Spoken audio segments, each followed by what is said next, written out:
opening question, and then that just kind of guides the rest of it. Okay. So the opening question, the question I always ask is, what is your earliest memory of being interested in history? Um, from childhood or just whenever. I guess it's when I was in my late single digits, probably not quite 10 yet. My dad was into shooting at this local rendezvous, this black powder club. And me and my brother we had these kind of like fake felt or fake leather fringe shirts, and we had coonskin caps and some of the, those toy flintlock or percussion guns. And we would just run around the rendezvous while my dad shot at it. Oh, right on. So that was my first exposure to any of this stuff. Yeah, that's awesome. So your dad, so he just kind of did the rendezvous thing. He was like, just the local scene there. Yeah, he just did that one shoot a year. Okay. He Okay. wasn't like out going to rendezvous, but there'd be one very close to where my mother grew up. Okay. They had a big shoot there every year. A group called the Samples Border Rangers, who still do their shoots. I might meet up with them someday, Oh but yeah. just got to close the circle. Yeah. Um, Yeah. but yeah, So he wasn't out going to like the Eastern or anything like that. He just went to this one. As far as I remember, he just went to this one rendezvous a year and okay. shot his black powder gun. Right on. Yeah, that seems to be one of the kind of common origin stories is like somebody in the family is doing some black powder shooting at a rendezvous, and it just Right, it right. just kind of takes off from there. Did you? So you were pretty young. Did you? What was the first? Did you did you like to read when you were a kid? Was that like a big part Oh of yeah, your yeah. life? I was a big reader, Yeah. absolutely. What's the We first? we'd get assigned books to read for school, and I'd read the whole thing, and then we'd read like a chapter at a time and have a class on it. I'd read the whole book, and then read it a second time, keeping up with the rest of the class. Oh, right on. Right on. Did you? Was there any books that like were kind of history related that you were like, man, this is cool. Whatever this is. Honestly, I can't remember anything like that. I'm sure some of them must have been history related, but honestly, at that point in my life, I just didn't have that real interest. I was into camping and into the woods, and there was a big chunk of woods behind my parents' place. I was always out there running around, but the whole history thing really hadn't clicked yet. I'd gone to those rendezvous in my early days with my dad, but there's kind of a gap between when he kind of got out of doing that and I started to take history pretty serious. Okay. Okay. So what was that moment? What was like, man, okay, this history stuff's cool. Well, I was working this job, and this guy started. His name was Francis O'Toole. And his nickname was Fuzzy, so Fuzzy O'Toole. Um, he belonged to a group that did French Indian War 60th Unit. And it was sponsored by the Fort Pitt Museum. This would have been around 1991 or 92. Okay. And we started working together and just started talking about it. And I ended up, long story short, got involved with that group. Oh, right So on. I was always interested in Bushy Run was a nearby site. I've never lived probably within a 30-minute drive or outside of a 30-minute drive of Bushy Run battlefield. So that was probably inspiration as well, because that was always right there. I do remember going to the reenactments as a little kid, Okay. and I distinctly remember them doing things that safety officers would freak out about today. Of course, You know, yeah. they took us on a woods walk, and again, this would have been in the mid '80s, mid or late '80s, or middle '80s, and there were Rangers or Indians or whoever popping out shooting at us. Oh. Oh, Uh, so like back then they actually took you as part of the column. we would just I can't remember how it was structured. I was just too young. Right. I was probably This is probably early '80s actually. I was probably 7 or 8 years old, something like that. But yeah, they would march us down one of the paths in the woods, and I guess there must have been Rangers with us fighting off the Indians who were shooting at us. Oh, right on. So yeah, yeah.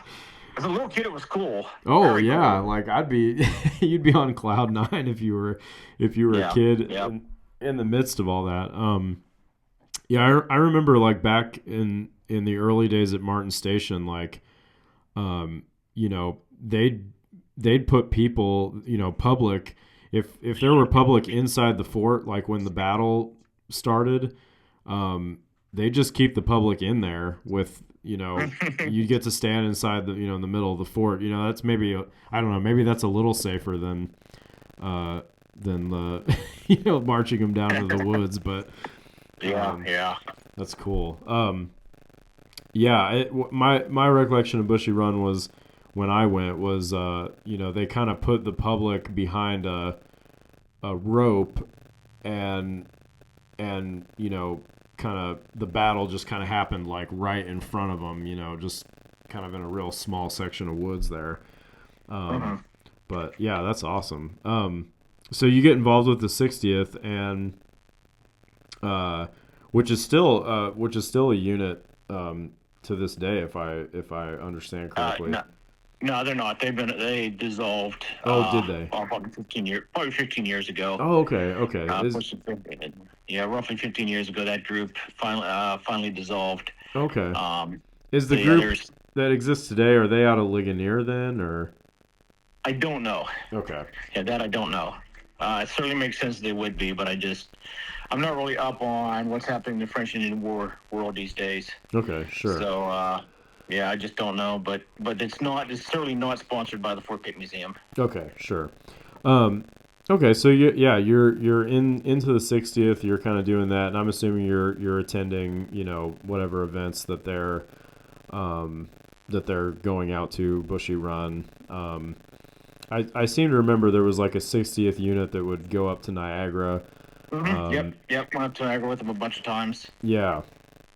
Fort Frederick had a big event called the Governor's Firelock Match. It was live volley fire. That was doing that with them was a very cool experience.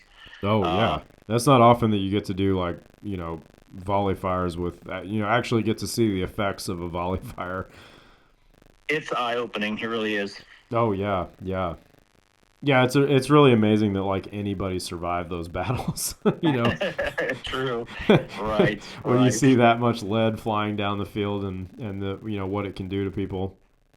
Yeah. Yeah. Absolutely. So what how would you describe the 90s in terms of, you know, if you're starting in the early 90s, how would you describe kind of the evolution of reenacting kind of through the 1990s as you experienced it? Well, I can speak on how I experienced it. So I was involved with the 60th unit, and they were a great bunch of guys. I owe them a lot for getting me involved in this hobby. But through them, I started to meet some other people. Um, you know, some names that are kind of known, maybe Jamie Panisi. There was a specifically a guy by the name of George Irvin. He's not involved in the hobby anymore, but got to know him pretty well. We eventually became pretty good friends. And what I started to realize is that these 60th guys weren't really what I was into. You know, they would go out, you know, their shooting was sharp, their volleys were sharp, they were great at marching. Every stitch of their clothing was machine sewn, you know, a polyester wool mix, which I was slowly started to realize. I started to realize there's some problems with the uniforms, the fit of the uniforms, you know, the baggy breeches and gaiters didn't quite fit. Mm-hmm. You know, they would do the firing demonstration. They would do a firing demonstration. You know, shooting volley, you know, blanks like down to museum, and then immediately the regimental coats would come off. The small clothes would come off. Out would come those green ammo boxes you used to be able to get everywhere. Those green steel ammo boxes. Oh yeah. Like guys would go to their tents, and out would come all the, you know, aluminum plating rods and, you know, sunglasses on then. And so, you know, as this is all in front of the public, you know, they would do their demo and then pull out all their cleaning stuff and sit around while the ladies cook spaghetti in the, you know, cast iron pots. And, Yeah. you know, you had the guys who had a tent to sleep in and a tent for their stuff. Mm-hmm. Yeah. And I just started to realize that, I mean, what they were doing was fine. They enjoyed it, but it just wasn't what I was into. So I started to meet these other guys. It was kind of funny because these 60th guys weren't really French Indian or even 18th century historians. You know, they love putting on uniforms and doing the marching and all that. But then they'd sit around and talk about World War II stuff and machine guns and M1s and all that. And my buddies I was starting to meet throughout the hobby would come over and we'd talk 18th century stuff. And the 60th guys would kind of grumble and say, oh, you know, after a hard day of doing this, I just want to have a beer and relax. And, you know, how dare these guys be standing around talking about history at this historical reenactment? Yeah. You know, so I just kind of faded away from those guys, and I just met some people that had a big influence on my life. Through this George Irvin, I got involved in what they call the Indian Conference back in the day. Yeah. You know, the conferences Alan Gutchess was running, and I just met more people. I started to meet, you know, Alan Gutchess, Scott Stevenson, just a lot of people who were Scott Meacham, all these other guys who were, you know, kind of big names at the time. Yeah. You know, there was a young guy there I met by the name of Alan Krause that would later have a big influence on my life. I'm really sorry about that. Oh, it gets worse. Oh, no. Worse. Because you know who I'll bring up next? The other person I met in that era. One Mr. Nathaniel Kobuck. Oh, dear. You know, we were kind of doing our own thing and, you know, in parallel paths. And Yeah. So, you know, through these conferences and through these other events, the big one was Alan Gutchess used to run an event at the Schönbrunn Historic Site. Yeah. And man, when I got involved with that, and they were like just top notch people, really strict authenticity wise, like that clicked. That was like the moment. It's like, all right, this is it right here. Yeah. Yeah. This is my gang. Sure. Yeah. What do you? I mean, you know, obviously the whole like authenticity and non-authenticity thing is just such a kind of, it's always that kind of elephant in the room. Mm-hmm. Yeah. Amongst people who do this, and there's, you know, everybody kind of carves out their corner of the hobby in their camp. You know, it's a big hobby. I mean, in terms of what you can do, you know, if you're just into black powder, you can go do that. If you really are into material culture, you can go do that. If you just like going to the mainstream kind of market fair, you know, battle reenactment thing, you can go do that. What do you think it is about the authenticity thing that really appeals to you and people, you know, obviously the people that you tend to gravitate towards? What do you think it is about that that makes you want to do that instead of other things? I guess. We just all enjoy self-punishment, I guess. That's all it is, yeah. No. I have all the respect in the world. Just to be clear, I have all the respect in the world for what we might call the mainstream reenactors. You know, that show up in big groups and put on impressive displays with, you know, it's large numbers of guys in uniform out in the field. I certainly don't want to take away from any of them. As you said, it's a big hobby. There's a room for everything, but it's just a detail to me. It's just the finite detail. Mm-hmm. You know, the idea that you can have something in your pocket that maybe nobody else is going to see, but you know it's dead on right. Oh, yeah. Yeah. I mentioned this gentleman helped me kind of advance my reenacting career named George Irvin.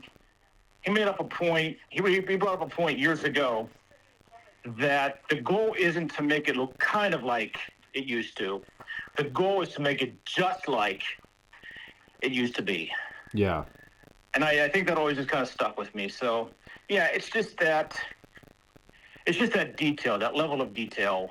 Yeah. And being able to look at something and thinking like, man, this is as close as we can get to it being like it was. Yeah. Yeah, I always kind of describe it as like it's sort of like a portrait like a portrait versus a caricature. Like, Mm-hmm, you know, sure. the portrait is highly detailed, and it captures all the little kind of nuance and you know, whatever of the subject matter. And a caricature is, you know what you're looking at, but it's not quite, you know, it's not real life. It's not, it's just sort of a, you know, an impression of something. It doesn't really capture all the details, you know. Mm-hmm. Yeah, absolutely. And in some ways it distorts the details, you know. So Mm-hmm. I think I think that's kind of what how I've always thought of it too. And it's like, you know, I mean, caricature is fine. It's an interesting art form, but I love, you know, I love highly detailed. I mean, my favorite art is like, you know, 18th century landscape art painting, you know, just, Oh yeah, yeah. you Oh know, yeah. George Moreland, like all those really Mm-hmm. beautiful, detail oriented artists, you know. Um, anyway, that's kind of how I've always conceptualized it. But Yeah, yeah. yeah, so the landscape, as far as, you know, talking about how you experienced it, and you know, there was a lot of fervor in the '90s, I think, to kind of go a different direction. So, kind of what had always been done. I kind of always describe it as like, it's sort of like, you know, Founders Day pageant kind of stuff, you know. Um, Sure. like, you know, sites would put on things and do things, and you know, it's kind of had that, you know, Mayberry kind of flavor to it. But I think in the '90s there started to be a push towards the kind of thing that you're talking about, you know, being attracted to, which is uh, more detail oriented, Mm-hmm. Sure. and trying to push the limits of that, even more than what had been done before. What Tell me about, you've met Kraus by this point. You've met Kobuk by this point. What uh, Tell me about the ACM and your involvement with that. Okay. Yeah, so the Augusta County Militia. So whenever we got started, I have to like do the math when we really got started. I have to figure out how long ago it was. Probably right around 25 years ago. There were these kind of groups of guys who I think were like-minded and were kind of drifting out there with no real direction. So, and I'm being a little bit funny here, but you know, it was like myself, Nathan, Mike Burke, Kerry Blau, a couple others here in Western Pennsylvania. We did some events, you know, around here, hung out together, not in any kind of structured way. And we found that there were all these groups of people like us in different places. There are a couple guys down in Virginia. There's some guys out in Ohio. There's some guys out in Indiana. So what the beginning of the Augusta County Militia really was the organization of these into a cohesive unit. So I had met Kraus through the Schönbrunn events and the Indian conferences, and same thing with Nathan. You know, he'd met him as well. So basically, we got these groups of guys who were floating out there alone and formed them into a unit, and that was the beginning of the Augusta County Militia. Yeah. Yeah, we brought these groups of guys together to form one unit, broken into the best companies, and I think our first event would have been probably the 225th of Saratoga. That was the first time we really fell in as one unit. And I think it was really something nobody had done before. You know, we had a whole line of guys sleeping under blankets in a torrential downpour. Where again, you know, we were doing like a progressive campaign impression, so we were living off our backs, out of our packs, and didn't have tents or anything. And Yeah. Yeah, and what was the because, you know, that kind of thing had been going on, and I think Kraus had done, you know, I think I've heard him say he used to do some Civil War reenacting, and that's certainly a little more at that time. That kind of reenacting was a little more commonplace in Civil War than, say, you know, Rev War. So what was like the response to that kind of thing? Like, did people think you guys were just absolutely nuts, or like? I think there was certainly some of that. Yeah. Uh, I think people thought we were kind of crazy. For the most part, people loved it. I just think that nobody really seen anything like that before. We're all younger guys. Our average age was in the early 20s. Um, so we were just young, really physically capable guys. So even when we were in the field, we were the guys out moving and, doing sweeps and, maneuvers that maybe some of the older units couldn't. Mm-hmm. Like, just the idea of sleeping on the ground is maybe something a lot of people couldn't do. So I think it was really a positive response to it. Yeah. So I'm sure there must have been people who thought we were crazy and that we were doing it wrong, but yeah. Yeah, well, haters gonna hate, Haters but gonna hate. Yeah, yeah. I remember the response. The people who spoke to us. Let me put it this way: the people who spoke to us were all very positive. yeah, yeah. Well, that's cool. I remember the first time. I'll probably tell this story, multiple times throughout the series as I maybe interview more past members of Augusta County.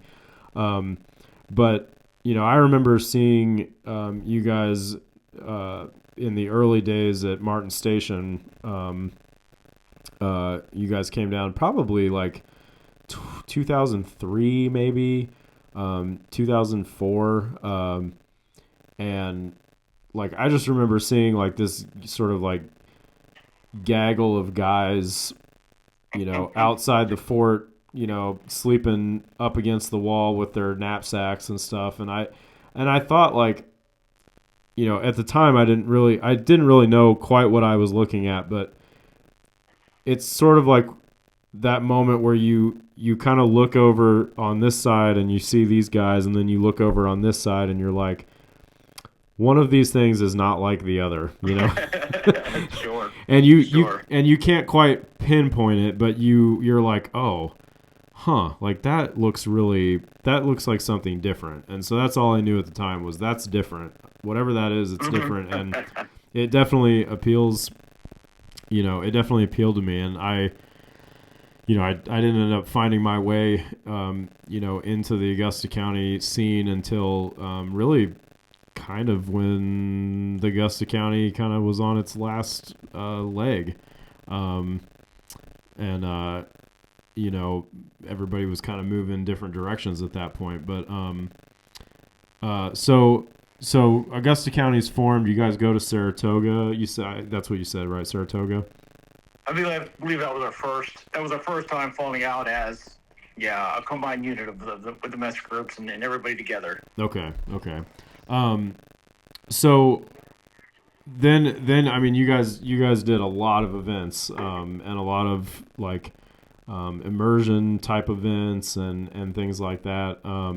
What were some of the other groups that you kind of worked with, or were there groups that kind of saw what you guys were doing and was like, hey, we should really kind of try to do something like that? I really can't name any groups that started doing what we were doing. I certainly had people come up to me and say that we were influential with them and that they were trying to do more of our style of the hobby. But as far as other groups, man, I don't know if I can name any. They may have been out there. Right on, yeah. But what were some groups that you worked with in terms of like maybe putting on some events, or like saw a group that was maybe maybe you guys organized an immersion together, or what? I don't know if I'm asking the right question, but maybe you know what I'm saying. Yeah, again, I just not really. We certainly brought individuals in who had fallen with us when we did whether we did a trek or canoe trek or some sort of immersion event. Yeah. So one of the goals. That's a difficult question like that. Oh no, that's all right. So one of the goals of the ACM was, and I think this is another thing that I think made you guys unique, and in my opinion, I don't know. I mean, you can tell me what you think, but I think I think this is sort of the future. You guys were kind of ahead of the curve when it came to this kind of thing, because I really think that it's starting to become the standard in some respects. But that it seemed like you guys were very adaptable to the event, and you guys tried to. Yes, yes.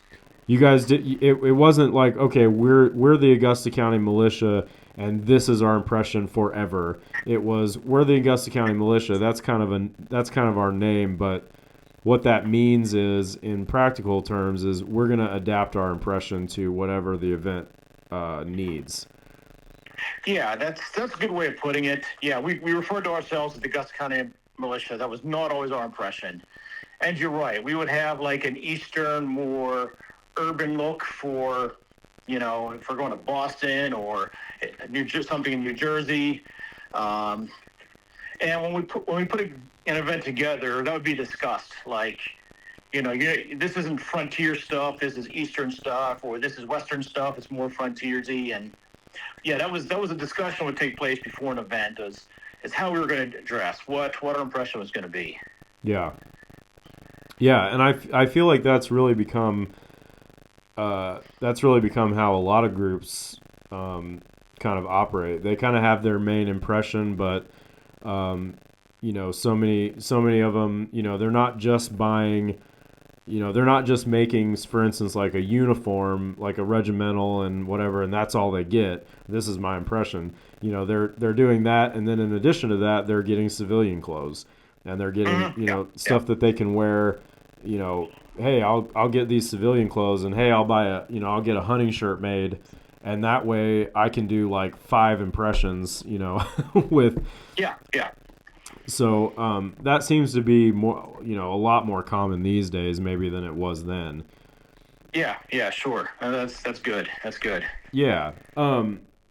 Now, you guys did, though. It seems you guys did pay kind of special attention to the backcountry, in part because geographically that's where a lot of you guys lived in what was the backcountry of that time period. What was your, tell me, like, what was kind of your personal goals within reenacting, and kind of what's your like kind of niche interests that you're, that's always been something that you've kind of aspired to? It's really all over the place. Before the Augusta County Militia, it was more native stuff or native captive stuff, or somebody who interacts with natives. I was really into that at the beginning. Still am, I guess. But that kind of interaction between the Europeans and the natives was a big interest of mine. Mm-hmm. But of course, once you join the Augusta County Militia, you're kind of obligated to become an Indian hater. Just because that's what the impression is. Right, yeah.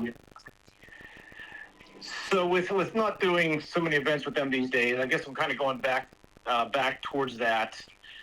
I do, fur trader presentations at various sites, and kind of work on that end of it. I don't know if I answered your question or not, but no, yeah. It's really been all over the place. A lot of it has just been going and playing in the woods, just wearing the clothes to go play in the woods. So still get out in the woods, 18th century stuff. Not as much as I'd like. I need to work on that more. But that was. I think a lot of it has been making the stuff and using it, and seeing how it works, and seeing what works and what doesn't. Mm-hmm. And that's one thing I think I've done a little bit differently. Our gang, the people that think like us, have done a little bit differently. Is we're trying to figure out what works out in the woods in real situations, while still keeping it authentic. Yeah.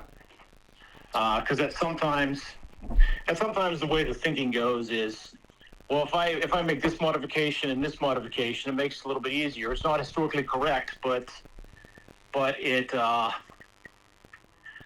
works better. Yeah. And my philosophy has always been that any problem we experience, whether it's maintaining the guns or staying comfortable, staying warm, those problems were solved in the past. Right. Historically, those problems were solved. So it's not about reinventing the wheel. It's about figuring out what they were doing differently than us that kept their guns working in the rain or kept them from freezing to death in the winter. And Yeah. so that's really kind of what I'm into is getting out there and doing real stuff and kind of filling in the blanks or getting the stuff to work. Oh yeah.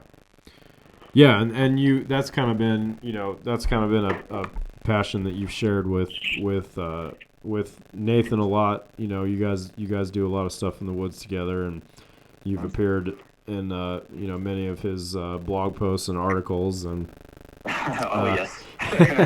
the infamous Dutchman, and I remember you telling me that you didn't even realize it was a real person.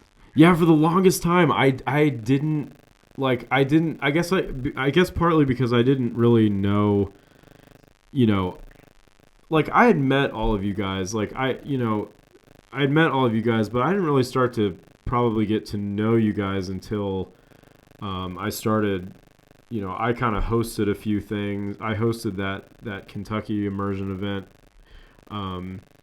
back in 2018, and then just over time we started running. I went to Meadowcroft and yeah, I remember that.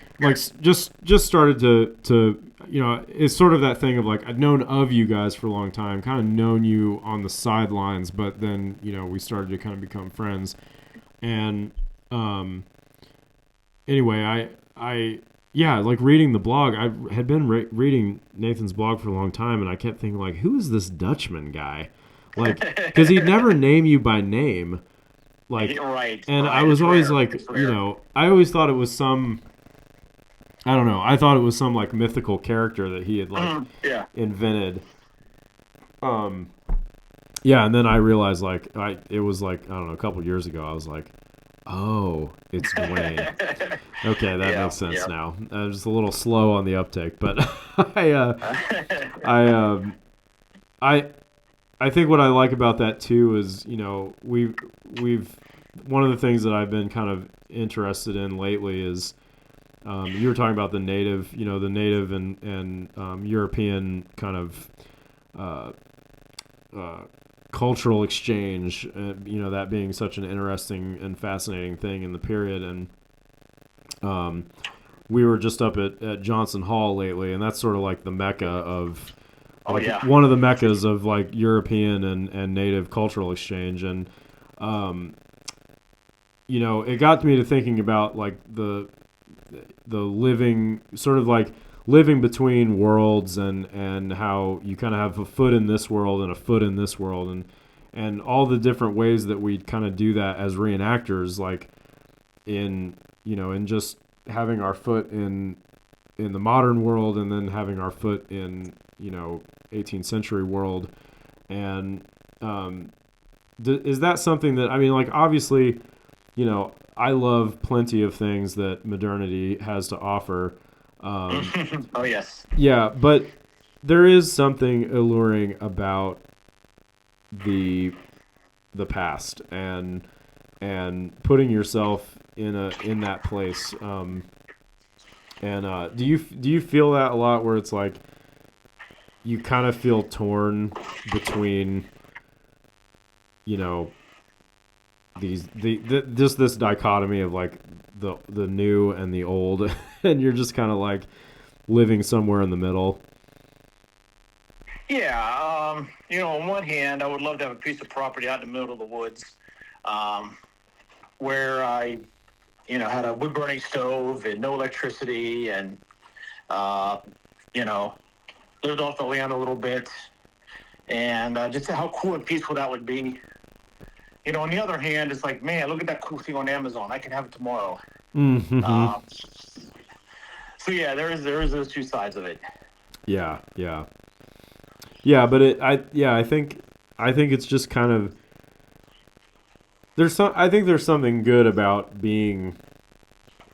about having a foot in both those places, because I really think it gives you appreciation for both things. On the one hand, you can say, what you just said, living living some kind of pre-industrial life would certainly be, maybe a little bit, maybe the pace of that would be a little less, hectic, and you'd kind of have there'd be I don't know, you'd have a more natural rhythm of things. But then, like you say, on the other hand, it's like, man, it sure is nice,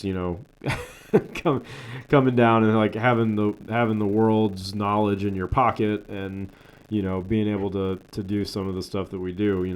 It's nice. But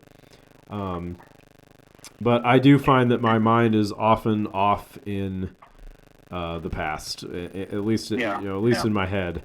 And is that something you think about? I talk to people who are kind of new to this hobby, or they're kind of getting into it, and I always talk about lifestyle versus hobby. And and there's plenty of people who reenact who they put on their clothes at 5-6 events a year, and then they put it in the closet and they don't even look at it for in between events. Do you feel like you're always sort of interacting with this hobby / lifestyle at any given time? Definitely. It's like you just think about different stuff when you're in that scenario. And by that scenario I'm talking about, if you've ever been to an event, I know you have, where you're at it for more than a weekend, you're at it for several days or a week, and you're in outfit, you're doing it all the time. Just so many things are different. Mm-hmm. And weather's a good example. When you're out there doing an event, whether you're in a cabin or you're sleeping under the stars, like on a trek or a canoe trip or something, the weather means everything, absolutely everything. Yeah. In modern life, you just kind of go in the house, you turn the lights on, and you're good. Yeah. Light versus dark, night versus day. When you're out there doing it, and it's starting to get dark, you have to set yourself up for the night. Right. I'm sure we all do this. You know what I'm talking about. You have to kind of get your stuff together, get everything prepped for the fact that it's going to be dark soon. Yeah, you got to make sure you know where everything is, and yeah, stuff gets stowed away, and right. Or weather comes up on you fast, and you suddenly have to pack stuff up to protect it, and all of that. There's just all these more natural elements to it that we don't experience too much in our natural lives or in our modern lives. Yeah, no, I absolutely. think it's really cool. Yeah, and again, it just gives you even more context and appreciation for when you're reading accounts and you're looking at it's like, oh, I've experienced that too. Like, I know what he's talking about. That's a very and those moments where you can connect the present to the past are just, I think, such a cool aspect of doing this. Yeah. And that's the neat thing about like a trek or an extended trip, a hiking trip, a canoe trip, something like that. You're never going to really feel like you're in an 18th century battle. Right. No matter what kind of reenactment you do, it's always going to be a presentation, a show. Those guys on the other side pointing guns at us aren't really shooting lead at us. There's not a chance of me getting shot in the stomach and bleeding to death here on the ground. Right. Those feelings are never that you would feel in a real battle are never there. Right. When you're 3 or 4 days walking in the woods with moccasins and living out of your pack, I really think in those cases you can get a mindset of how these people lived. Yeah. Yeah. No, I think you're at an emotional level. You can kind of get there where you can't in, like I said, a big battle reenactment. Yeah, I think it's the monotony, the sort of everyday stuff that you can actually experience as they experienced it. That is really where kind of the, I don't know, where kind of the rubber hits the road a little bit. Like you say, it's one thing to be in a battle reenactment. I mean, the only thing you could walk away from that with maybe is just sort of like a visual. You're maybe seeing things that they saw, but you're not really that terrified of the results of any of this. At the end of this, you're going to be like drinking with those guys later around the campfire. Right. Um, Right. Yeah. so, yeah, you're totally right. I think it just gives you an even, the everyday stuff is what really gives you the appreciation. And yeah, it's just really cool. Do you who do you feel like in your life, was there somebody reenacting that you saw kind of in the early days that you were like, man, like that guy, I want to, whatever that guy's doing, like that's just really cool. Was there somebody that just stood out to you that was like, that felt like they were kind of head and shoulders or above, or not even above, but just you were like, man, that guy feels like he could just go, he makes me feel like we're back in time here. This is just really cool. Yeah. A few guys come to mind. The guy who I mentioned earlier kind of changed my path. George Irvin, just looked really cool. I'm going to blow up his ego, but Tony Bertolino was a good friend of George's. And, he just always had top-notch stuff and looks pretty cool. Right on. Do you know Chuck Laney? Chuck Laney. I don't... I mean, maybe if I saw a picture or something, but I don't... The name doesn't ring a bell. If anybody out there knows him, they'll know exactly what I'm talking about. He looks like the Frontier. Missing the tip of his finger from a coal mining accident and kind of scraggly hair and just... he just looks very rugged, very Frontier. He did back in the day anyway, when I was coming up in this stuff. Yeah.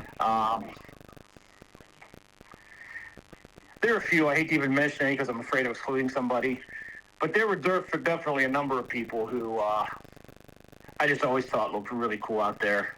Yeah. And influenced me. Cool. Yeah, there's so many people that you meet along the journey that just kind of have those impacts on you. And talking to David McClanahan, and he had plenty of people that he mentioned, and there's so many people now that are there's people that have passed on, there's people that have, maybe aren't in the hobby anymore that were really significant figures in the hobby. And it's always, it's sad to think about. You wish you could like talk to some of those people, but yeah, like it really is. I say this all the time. Like I'm always so amazed at just how many amazing people that this hobby like contains, like and amazing individual people, but incredible like craftsmen and artists. Like, how many people do you know that could name, like, how many people in the real world, if you said like, hey, do you know any blacksmiths? And they'd be like, right. No. And we know like 6 or 7,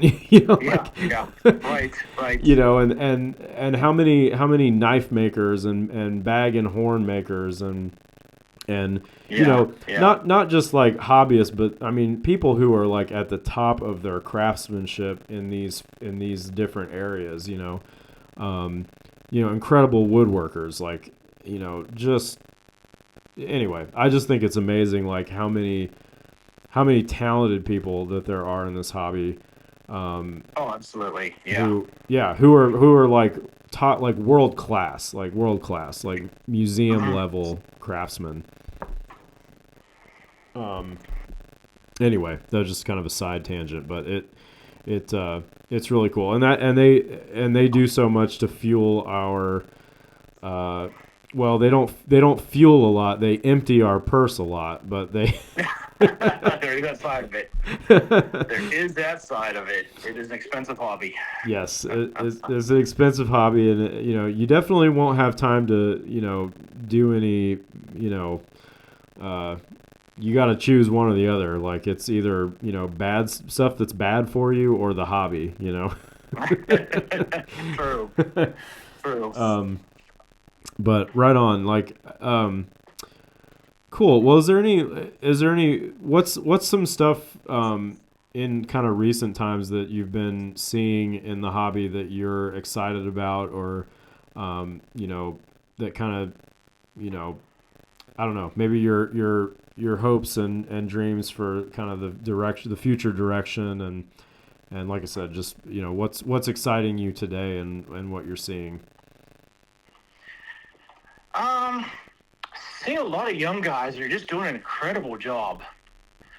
And again, I don't want to really throw names out there because I'm afraid of excluding somebody important, but there's definitely a batch of young guys out there that just look great. Yeah.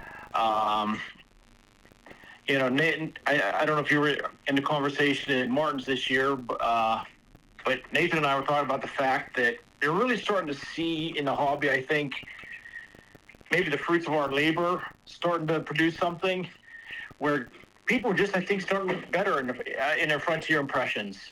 Yeah. Talking more about frontier stuff maybe. But we're just commenting about the crowd at Martin's and how they've really improved since we started going down there however many years ago. Yeah. Just kind of some of the stuff we've been really pushing, I think, is starting to stick. Yeah. Well, and I think Kobuk, and I mean his blog has always been something that I've as much as I can put that in front of people. And it's like, here, like, check this stuff out. Like maybe you're thinking about this, but like, here's some really good information, and kind of pounding the backcountry.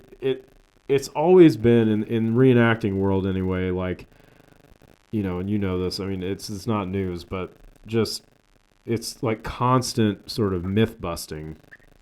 Oh yeah, definitely. And you're constantly trying to get people's head around this idea that, like, that was a perfect example of this past weekend, up at Fort Michilimackinac, like the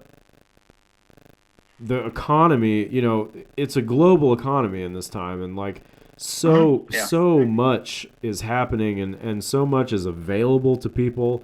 It's truly incredible. Like, one example was, they were talking about how, the blacksmith, and people think like, oh, well, the blacksmith there, he would have just been making everything. And it's like, no, he wasn't. He was there for repairs, primarily. He might make something small, but, it's cheaper to import, like nails, for instance, just barrels of nails, than it is for him to sit there and make a bunch of nails, Yeah. And so that's the kind of thing that you start thinking about, and you're like, oh, okay. And that becomes true of the backcountry too.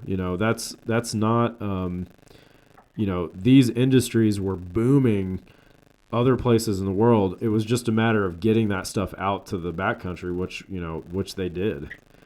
Yeah, we've talked about knives quite a bit, and just the fact that there's this maybe impression that some people have of a knife on the frontier being this, thing that you chewed out of a fowl, and just this big, rugged, gigantic thing stuck in the belt, where in reality, it's obvious that these knives are being used by the people on the frontier, being produced by immense numbers in England and shipped over here and into the frontier, just huge numbers. So, yeah, why pound out, if you're a local blacksmith, why take your time pounding out a knife when, that guy over there has 1,000 of them to sell you? Oh, yeah, absolutely. Yeah. But you mentioned the blog, and, I keep saying that, our efforts, people start to listen to us, we and all that. I talk to maybe a dozen or two people a year about this stuff. As much as it pains me to say, I have to give credit to Nathan for the blog. And it pains me to say that. But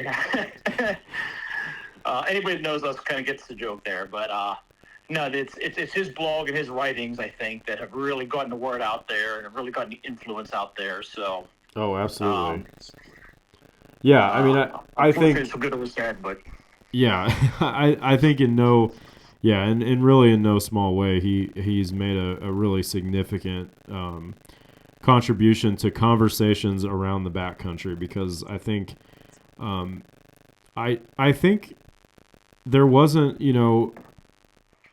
I think people, there's so much focus on the Revolutionary War period and people doing that, or like everything's kind of based around this like kind of military thing, and then you have for years and years sort of backcountry reenacting was again sort of a bunch of dudes bathing in walnut dye, and there really wasn't a lot of real, I don't know, real like serious conversations around, I don't know, maybe a slightly more kind of scholarly or academic approach to examining examining the research, um, right, right. and one example I can think of is um, there was like there's some website, I won't name it just in case I don't want to like throw anybody under the bus, but Sure. but Sure. there was a website with information on it that I still reference to this day. It's like an older website, um, and and they had compiled a bunch of like references and firsthand accounts of various items that you might wear, on the frontier, and so like colors of hunting shirts and leggings and different everything was kind of categorized, and then you go to the other this page that shows the picture of the guy putting up all this stuff, and it looks nothing like any of those Yeah. descriptions, and it's like I don't know what that disconnect was, or like what you know I don't really know what was going on there, but um it really does seem like you know Kobuk was one of the first people to really say like, hey, this is like actually really fascinating stuff, and I'm gonna take it upon myself here to like just dig down as far as I can dig and like pull mine this stuff out of the out Yeah. of the Yeah. and put it in front of people's faces, and I don't know, we're probably Nathan's head will probably explode if we keep talking Oh my about this, God, I but don't even. I'm not looking forward. I'm not looking forward to the response of him hearing this talk. But yes, I'm sure it will. no, but I do. I think significant progress has been made. Especially due to his efforts in that regard, um, and it's a fascinating piece of the puzzle. The backcountry and what was going on, and what people had available to them, and all of that. And I think it's an area that in the past maybe hasn't gotten the most attention by the academics, and that's starting to change.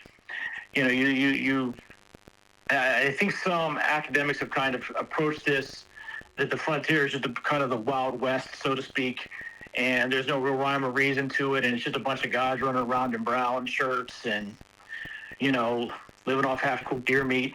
Yeah, Um, but now it's starting to be taken maybe a little bit more serious. yeah. Yeah, the material culture end of it is really, I think starting to be a real focus, um, because yeah, like and we have the 19th and early 20th centuries to really thank for the sort of mythologizing Oh yeah, that went on that kind of created that image, and yeah. I really think that the events of the frontier, by the time they crossed the ocean, they had morphed into this absolutely this natural man type of a scenario. This natural man living off the woods. Like by the time these stories reached Europe in the period, they were kind of transforming into that. Yeah, I agree. yeah, yeah. And I think I think a lot of, what you guys were doing in the ACM back then, like, when you guys came into Martin Station, I think there's a photo of you guys in formation, kind of inside the fort. That's a really great picture, and you just see what you see in that picture is a variety of gear and clothing, and some guys have on jackets, some guys have on hunting shirts, some guys have leggings, and there's a pair of trousers. I think showing that clothing variety, but all very common stuff that was in the period, that really made you guys stand out at the time.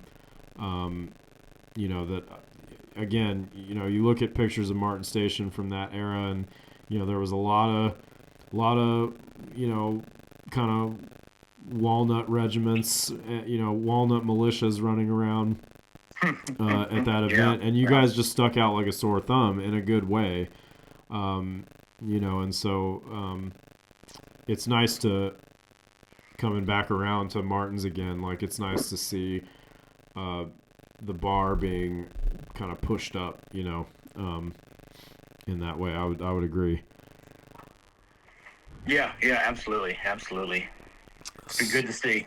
Yeah. So, all right. Well, we're kind of coming up on the hour, and I've enjoyed chatting. And do you have a lot of, part of why I'm doing this is these interview series is I want to kind of document people's individual experiences of the hobby, but it's also for the next generation. I was talking with David about this. I was talking to Jason Gatliff the other day about this too, where the guys that I met who were 10, 15 years older than me, who were doing cool stuff and inspired me. I'm kind of getting to that point where I'm that guy now, in terms of age. Like, I'm 35, be 35, and I'm meeting guys that are 20, 21, 22 who are just getting into the hobby. And so I want them to know kind of where all this comes from, and get to hear stories about events and places and people that, maybe they wouldn't be aware of otherwise. So what would be kind of your advice to a young guy who's listening to this, who's like, man, I really want to get into, reenacting and doing stuff. What's your advice? Well, I think it's something that I talked about at the beginning of this discussion, and how I first started with these guys that belonged to one unit. And they really helped me out. They really helped me to get started. But over time, I started to realize that that's just not where my interest was. And I found my people. So I guess my advice would be that when you get into this, you're going to probably get into it through somebody you met somewhere. And maybe after a couple of years, you'll start to realize that that's not the direction you want to go. And just use the hobby to find your people. Some of the best friends I've ever had in the world were in this hobby. And, I met them just by chance once I got into it. Yeah. So if you get into it and things just don't seem right, or you don't seem to be interested in what the people are doing that you're running with, just don't be afraid to check out those guys over there. Maybe it makes sense to hang out with them a little bit more. Yeah. Yeah. And the way that, I feel like just to kind of keep going on that is, I feel like the kind of way to do that is just, keep going out to events, keep because you won't meet those people by just kind of hanging out at home, if you feel like you had a bad experience, or you start, feeling like it's not right for you, just keep plugging away, I think. Yeah. So, I'd say it's keep growing as part of it. Just keep looking for different directions to go. Keep growing. You don't want to stagnate. Be careful you don't stagnate. You're never done working on your kit. You're never done evolving. You're never done learning. Yeah. Just always look for new things to do, back when I was really involved, one week I might do a canoe trek. The next week I might do a big battle reenactment. The next week I might do a living history demonstration in a museum somewhere, or work on a museum exhibit, or work on a film deal. So yeah, always just look for these other avenues to get into. Just always look at growing and try to see what you can get yourself into, and Oh have yeah. fun with it. Have Yeah. fun with it. Oh yeah, the fun. Yeah, and doing that variety of stuff like you talked about, that kind of can help you stave off, kind of burnout of just doing the same old thing or whatever. You can kind of have different experiences, and so. Yeah, and I have found it's really the key to staying in the hobby. I've been at this now for pushing 35 years. Um, and groups fold, people leave the hobby. I've talked about some people here that aren't with us anymore, whether they've passed away or just moved on to other things. And the more you're involved in, the more likely you are to stick with the hobby, because you've got, if these guys just stop doing stuff, if they leave the hobby, you still have a place to go, a way to do it. Yeah, yeah, absolutely. Awesome. Well, thanks so much, Duane, for sitting down and talking, and yeah, that was great. All right. Well, it's good talking to you, and I hope somebody gets something out of this advice. Yeah, I'm sure they will. I'm sure they